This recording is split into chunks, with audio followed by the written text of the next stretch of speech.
శ్రీమాత్రే నమ. వృశ్చిక రాశి వారికి ఈ వార ప్రారంభంలో అద్భుతమైనటువంటి ఒక యోగం ఏర్పడింది. ఈ యోగం అన్నది ఆగస్టు 15వ తారీఖు వరకు ఉండడం జరుగుతుంది. మరి ప్రధానంగా ఈ వృశ్చిక రాశి వారికి భాగ్యస్థానంలో గురు సంచారం, ధన పంచమాధిపతిగా గురువు భాగ్యస్థానంలో సంచరించినప్పుడు జాతకుడికి అదృష్టం కలిసి వస్తుంది. అంటే పూర్వపుణ్యం యాక్టివేట్ అవుతుంది. గతంలో మీరు చేసినటువంటి మంచి పనులకి ఇప్పుడు ఫలితం దక్కే అవకాశం ఉన్నది. అంటే ధర్మ త్రికోణాన్ని గురువు యాక్టివేట్ చేయడం, అలాగే మీకు రాజ్యాధిపతి అయినటువంటి రవి గురువుతో కలిసి ఉండడం వల్ల ఉద్యోగ ప్రయత్నాలు, అంటే మీరు ఉద్యోగపరంగా అభివృద్ధి రావడం కానీ, కొత్త ఉద్యోగ ప్రయత్నాలు ఫలించడం కానీ, ఉద్యోగపరంగా మీరు ఎదుర్కొంటున్నటువంటి సమస్యలకి సరైన పరిష్కారం ఈ సమయంలో రావడం జరుగుతూ ఉంటుంది. ఇది ప్రధానంగా రవి యొక్క కారకత్వాలు మీకు అనుకూలంగా మారడం జరుగుతూ ఉంటుంది. ప్రధానంగా మీకు చిన్నవారై ఉంటే మీరు మీ తండ్రి గారికి ఒక గొప్ప హోదా, అభివృద్ధి రావడం జరుగుతుంది. మీరు పెద్దవారై ఉంటే మీ సంతానానికి గుర్తింపు కానీ, వారికి విదేశ ప్రయత్నంలో విదేశ అవకాశాలు కానీ రావడం జరుగుతుంది. ఇక ప్రధానంగా మీకు మీ యొక్క వ్యక్తిగతంగా మీ కుటుంబాన్ని వేధిస్తున్నటువంటి సంతాన సమస్య పరిష్కారం అవుతుంది. దూర ప్రాంతంలో ఉన్నటువంటి సంతానాన్ని మీరు కలుసుకునే ప్రయత్నం నెరవేరుతుంది. అంటే వారు మీ దగ్గరికి రావడం కానీ, మీరు విదేశం వెళ్ళడం కానీ జరిగే అవకాశం ఉంది. అలాగే పుణ్యక్షేత్రాలు దర్శించాలనే మీ కోరిక నెరవేరుతుంది. సో వీటన్నిటికీ సపోర్ట్ చేస్తూ రాస్యాధిపతిగా ఉన్నటువంటి కుజుడు మనకి ఆగస్టు 2వ తారీఖు వరకు సప్తమ స్థానంలో సంచరిస్తూ ఉంటాడు. అంటే కుజుడు రాశిని వీక్షిస్తున్నాడు, తన స్వక్షేత్రాన్ని, వృశ్చికాన్ని వీక్షించడం వల్ల మీ యొక్క వ్యక్తిగత సామర్థ్యం పెరుగుతూ ఉంటుంది. అయితే కొన్ని సందర్భాల్లో భార్యాభర్తల మధ్య విభేదాలు రావడం, పార్ట్నర్స్ మధ్య, అన్నదమ్ముల మధ్య విభేదాలు రావడం జరుగుతూ ఉంటుంది. అంటే సహజంగా వృశ్చిక రాశి వారి యొక్క ప్రతి ఒక్క అభివృద్ధిని చూసి ఎవరో ఒకరు ఈర్ష్యపడి ఏదో విధంగా వీళ్ళకి ఇబ్బంది కలిగించాలనే ప్రయత్నం జరుగుతూ ఉంటుంది. అంటే వీళ్ళు ఇతరుల మాటలు వినడం వల్ల తొందరగా అపార్థం చేసుకొని అయిన వాళ్ళని దూరం చేసుకునే ఒక అలవాటు ఈ వృశ్చిక రాశి వారికి ఉంటుంది. అందువల్ల ఏంటంటే ఇప్పుడు మీరు అన్నదమ్ములతో కానీ, జీవిత భాగస్వామి భార్య లేదా భర్తతో కానీ కంప్లీట్గా విభేదాలు రావడం జరుగుతూ ఉంటుంది. మీ యొక్క ఇంప్రూవ్మెంటు చూసి కొంతమంది ఓర్వలేక ఇటువంటి స్థితి మీకు కల్పిస్తూ ఉంటారు. కాబట్టి ఏదైనా గతాన్ని మర్చిపోకూడదు.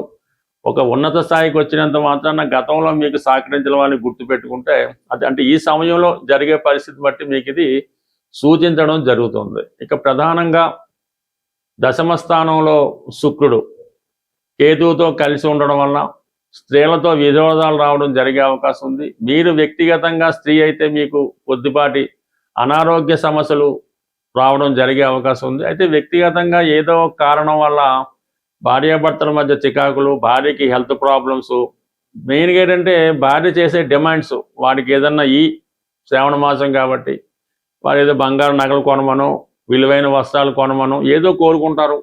అది మీరు ఏదో కారణం వల్ల చేయలేకపోతుంటారు. అంటే మీ దగ్గర తగిన అవకాశం, ధనం ఉన్నప్పటికీ కూడా వారి యొక్క కోరికలు తీర్చలేకపోవడం వల్ల మరి అది మీకు భార్యతో అవ్వచ్చు, మీ ఇష్టమైన వారితో అవ్వచ్చు, అది కుటుంబ సభ్యుల మధ్య, ఈ స్త్రీల మధ్య వచ్చే విభేదాలు, ఈర్ష్య ద్వేషాలు మీ మీద కొంతవరకు ప్రభావాన్ని చూపించే అవకాశం ఉంది. కాబట్టి మీరు చాలా సహనంతో వ్యవహరించవలసి ఉంటుంది.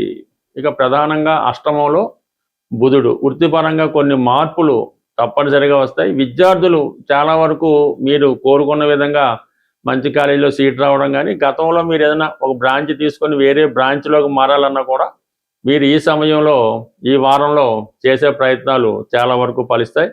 ఏదైనా బుధగ్రహం ఆగస్టు 5వ తారీఖు వరకు అష్టమ స్థానంలో ఉండడం వల్ల, అంటే మీకు లాభాధిపతి కూడా బుధుడయ్యాడు కాబట్టి ఏదైనా స్కాలర్షిప్ లాంటిదో, ఏదైనా ఒక బ్యాంక్ లోన్ లాంటిదో, ఏదైనా మీరు వ్యాపారం చేద్దాం అనుకుంటే దానికి సహకరించే విధంగా కొంతవరకు, అంటే మీరు ఈ సమయంలో వృత్తి మారడానికి కూడా అనుకూలత ఏర్పడుతుంది. ఎంతకాలం ఉద్యోగం చేసుకున్నారు, ఏదైనా వ్యాపారం చేసుకుందామంటే ఆల్రైట్ కంప్లీట్గా మీరు వ్యాపారంలోకి మారడానికి కూడా ఈ గ్రహస్థితి మీకు సహకరిస్తుంది. అయితే 5వ స్థానంలో ఉన్నటువంటి శని కంప్లీట్గా మీరు సరైన సమయంలో సరైన నిర్ణయం తీసుకోవడంలో కొద్దిగా కన్ఫ్యూజ్ అవుతుంటారు.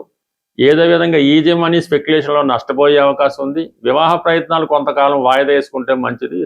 తీవ్రమైన ఆర్థిక ఇబ్బందులతో ఇబ్బంది పడుతున్నవారు, అలాగే భార్య వలన కానీ స్త్రీల వలన కానీ అంటే తల్లి వలన అక్క చెల్లెల వల్ల ఇబ్బందులు పడుతున్న వాళ్ళు వారు కొంత కష్టమైన చాలా ఓర్పుతో ఈ ఆషాఢ మాసం జరుగుతుంది కాబట్టి ఇప్పుడు కానీ వీలైతే ఇప్పుడు లేని పక్షంలో శ్రావణ మాసంలో కొల్హాపూర్ మహాలక్ష్మి అమ్మవారి ఆలయాన్ని సందర్శించవలసి ఉంటుంది. సందర్శించి అమ్మవారికి ఇక్కడ ఆనవాయిగా చీర, కొన్ని ఫ్లవర్స్, ఒక కొబ్బరికాయ ఇవి అమ్మవారికి ఇవ్వడం జరుగుతూ ఉంటుంది. అవి మీ స్థాయిని బట్టి ఈ తాలిబొట్టు, పసుపు అన్నిటితో పాటు అమ్మవారికి సమర్పించండి. అక్కడ వాళ్ళు మీకు మీరిచ్చిన కొబ్బరికాయని తిరిగి మీకు ఇవ్వడం జరుగుతూ ఉంటుంది. పీస్తో ఉన్నది ఇస్తారు. అది చాలా జాగ్రత్తగా మీరు ఇంటికి తెచ్చుకొని మీ పూజా మందిరంలో మహాలక్ష్మి అమ్మవారు అంటే ఏదో అమ్మవారి ఫోటో ఉంటుంది కదా, ఆ ఫోటో దగ్గర ఈ కొబ్బరికాయ పీస్తో ఉన్న కొబ్బరికాయ జాగ్రత్తగా పెట్టుకొని దాని పక్కనే ఒక జాడీ లాంటి ఉండి లాంటిది పెట్టుకోవాలన్నమాట. జాడీ అంటే మంచిది, అది ఎంత పెద్దైనా చిన్నదైనా పర్లేదు. అందులో ప్రతి శుక్రవారం ఎంతో కొంత ధనాన్ని వేయటం, ఆ కొబ్బరికాయ ఆ జాడీ పైన పెట్టడం వల్ల మీరు వారం వారం రోజు ఏదో విధంగా ఎంతో కొంత మీకు తోచింది బ్రేక్ లేకుండా వేస్తూ ఉంటే మీకు ఉన్నటువంటి అన్ని ఆర్థిక సమస్యలు 100% పరిష్కారం అవడం జరుగుతుంది. భార్యాభర్తల మధ్య, స్త్రీల మధ్య విభేదాలు కూడా చాలా వరకు పరిష్కారం అవుతాయి. అలాగే ఈ ఆషాఢ మాసంలో మీరు ఏ ప్రాంతంలో ఉన్న మీ గ్రామ దేవత దేవాలయాన్ని దర్శించి మరడమ్మవారు, మావుళ్ళమ్మవారు కంప్లీట్గా అక్కడ ఆనవాయితీ ప్రకారం అమ్మవారికి చీర, జాకెట్టు, పసుపు, కుంకాలు సమర్పించడం వల్ల కంప్లీట్గా మీలో ఉన్నటువంటి ఈ ఆర్థిక సమస్యలు, కుటుంబ సమస్యలు పరిష్కారం అవడం 100% ప్రాక్టికల్గా జరుగుతుంటాయి. మీరు చేసి చూడండి. 100%గా 1000% ఇది జరిగి తీరుతుంది. ఇందులో విశ్వాసం ఇంపార్టెంట్. అలాగే మీరు ఈ పుణ్యక్షేత్రాలు దర్శించినప్పుడు, అలాగే గ్రామ దేవతను దర్శించి ఆ రోజు మీరు కొద్దిగా మీ యొక్క వ్యసనాలకి, బలహీనతలకి 100% దూరంగా ఉండాలి. ఇక ప్రధానంగా జనరల్ స్పాసిబిలిటీ మామూలుగా జీవితంలో ప్రధానంగా ఎప్పుడూ చేస్తుంటే కొన్ని మీకు నిత్యం సౌభాగ్యాన్ని, ఆర్థికంగా మంచి స్థాయిని, మంచి ఆరోగ్యాన్ని ఇవ్వడం జరుగుతుంటుంది. మీరు ఈ టీత్ అంటే పళ్ళు తోముకునే ముందు ఈ పటిక పొడితో పళ్ళు తోముకోవడం వల్ల జనరల్ స్పాసిబిలిటీ ఏర్పడే అవకాశం ఉంది. అలాగే కుదిరినప్పుడు ఆవుకి పచ్చగడ్డి అప్పుడు చక్కగా వీలైతే మీరే సేకరించి ఆవుకు పెట్టడం వల్ల కూడా మీకంటే ఇది రెండిటి వల్ల ఏంటంటే మీకు బుధుడు యాక్టివేట్ అవుతుంటాడు. బుధుడు ఎంత బలంగా ఉంటే ఈ యొక్క వ్యాపారం, ధనం, చదువు అంత అభివృద్ధికరంగా ఉంటుంది. మరి కొన్ని సందర్భాల్లో అవకాశాన్ని బట్టి ఏదైనా ఒక టెంపుల్లో ఈ శనగలు అంటే కాబూలి శనగలు, పంచదార, గోధుమ పిండి ఈ 3 ఐటమ్స్ ఆ టెంపుల్లో డొనేట్ చేయడం వల్ల మీకు ప్రాస్పరిటీ బాగుంటుంది. అలాగే ఏదైనా అమ్మవారి ఆలయంలో బాగా సుగంధాన్ని ఇచ్చే అగరబత్తీలు అమ్మవారి ఆలయంలో ఇవ్వటం వల్ల ప్రతిరోజు అవి వెలిగించడం వల్ల సుగంధభరితంగా ఉండాలి. మంచి కాస్ట్లీవి అమ్మవారి దేవాలయంలో ఉన్నాయి. కానీ మీరు పూజా మందిరం మెయింటైన్ చేస్తుంటే సాయంకాలం సూర్యాస్తం అయిన తర్వాత అటువంటి అగరబత్తిని మీ యొక్క గృహంలో అమ్మవారి ముందు వెలిగించడం వల్ల అది గృహం అంతా వ్యాపించడం వల్ల ఇంట్లో పాజిటివ్ ఎనర్జీ రావడం జరుగుతుంటుంది. ఇది బెస్ట్ రెమెడీ. అసలు దీనికి తిరిగే ఉండదు అన్నమాట.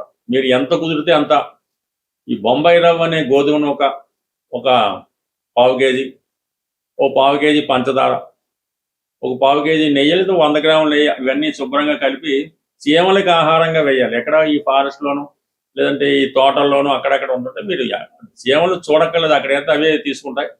ఈ విధంగా ఇవి మీరు ఈ కొద్దిపాటి రెమెడీలు నిత్యం ఏదో ఒకటి చేయడం వల్ల వీలైతే మీకు చెరువులు అలాంటివి ఉంటే చేపలకి బిస్కెట్లు, చిన్న చిన్న బిస్కెట్ ముక్కలు ఆహారంగా వేయడం వల్ల కూడా ఈ మూగజీవులకి మీరు ఎంత తృప్తి చేయగలిగితే మరి మీకు అంత ప్రాస్పరిటీ వచ్చే అవకాశం ఉంటుంది. స్వస్తి.